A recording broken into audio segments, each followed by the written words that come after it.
ശബരിമല സ്വർണ്ണക്കുള്ള ദ്വാരപാലക ശില്പക്കേസിലെ കുറ്റപത്രം വൈകും. കട്ടിളപ്പാളി കേസിലെ കുറ്റപത്രം ഉടൻ. ശബരിമല സ്വർണ്ണക്കൊള്ളയുമായി ബന്ധപ്പെട്ട കട്ടിളപ്പാളി കേസിൽ ഉടൻ കുറ്റപത്രം നൽകുമെങ്കിലും ദ്വാരപാലക ശില്പക്കേസിൽ കുറ്റപത്രം വൈകുമെന്ന് സൂചന. 2025 ദ്വാരപാലക പാളികൾ കടത്താൻ ശ്രമിച്ച കേസ് കൂടി ഇതിനോടൊപ്പം ഉൾപ്പെട്ടതിനാലാണിത്. 2025 കേസിൽ അന്നത്തെ ദേവസ്വം പ്രസിഡന്റ് PS പ്രശാന്ത്, അംഗം A അജികുമാർ എന്നിവരുടെ അറസ്റ്റിനപ്പുറം മുന്നോട്ട് പോയിട്ടില്ല. 2019 സ്വർണ്ണക്കൊള്ള മറയ്ക്കാൻ വേണ്ടിയായിരുന്നു 2025 ദ്വാരപാലക ശില്പങ്ങൾ ഇളക്കിയതെന്ന സംശയത്തിലാണ് കേസ് ഉണ്ടായത്. ഇതിൽ പ്രത്യേക സംഘം അന്വേഷണം തുടരുകയാണ്. ജംഷഡ്പൂരിലെ നാഷണൽ മെറ്റലർജിക്കൽ ലാബിൽ നിന്നുള്ള അന്തിമ ശാസ്ത്രീയ പരിശോധനാ റിപ്പോർട്ടിൽ 2019 കട്ടിളപ്പാളികൾ അപ്പാടെ മാറ്റിയിട്ടില്ലെന്നാണ് സൂചന.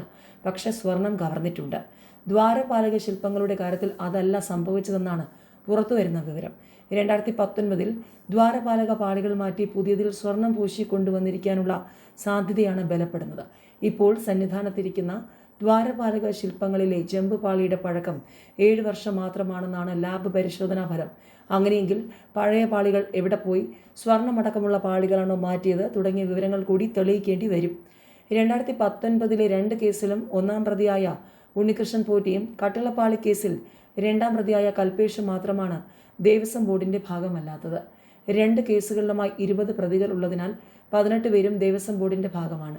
2019, 2025 വർഷങ്ങളിലെ കേസുമായി ബന്ധപ്പെട്ട 3 മുൻ ദേവസ്വം ബോർഡ് പ്രസിഡന്റുമാരും 3 അംഗങ്ങളും അറസ്റ്റിലായി.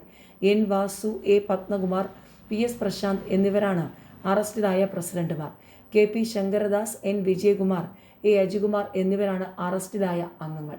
ഏതായാലും ശബരിമല സ്വർണ്ണക്കൊള്ള CPM-ന്, ഇടതുമുന്നണി സർക്കാരിന് പോയ നാളുകളിൽ വലിയ തിരിച്ചടിയായി മാറിയിരുന്നു. നിയമസഭാ തെരഞ്ഞെടുപ്പിലും തദ്ദേശ തിരഞ്ഞെടുപ്പിലും അടക്കം ഇതിൻ്റെ വലിയ പ്രതിഫലനം CPM-ഉം ഇടതുമുന്നണിയും കണ്ടതാണ്. ഏതായാലും ശബരിമല സ്വർണ്ണക്കൊള്ളയിൽ നിലപാട് കടുപ്പിച്ച് അതിശക്തമായി തന്നെ ഭരണപക്ഷം VD സതീശൻ സർക്കാർ രംഗത്ത് വന്നാൽ കാര്യങ്ങൾ ഇനിയും കടുക്കുമെന്ന് തന്നെയാണ് വ്യക്തമാകുന്നത്.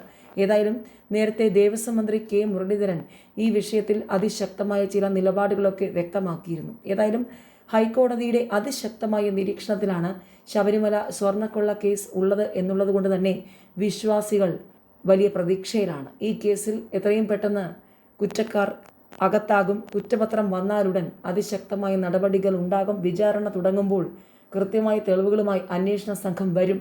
അങ്ങനെ കട്ടിളപ്പാളി കേസിലെ കുറ്റപത്രത്തിനായുള്ള കാത്തിരിപ്പിലാണ് വിശ്വാസി സമൂഹം. മറ്റൊരു മണ്ഡല മകരവിളക്ക് കാലം തുടങ്ങാൻ ഇനി മാസങ്ങൾ മാത്രം അവശേഷിക്കെ വിശ്വാസികൾ പ്രതീക്ഷയിലാണ്.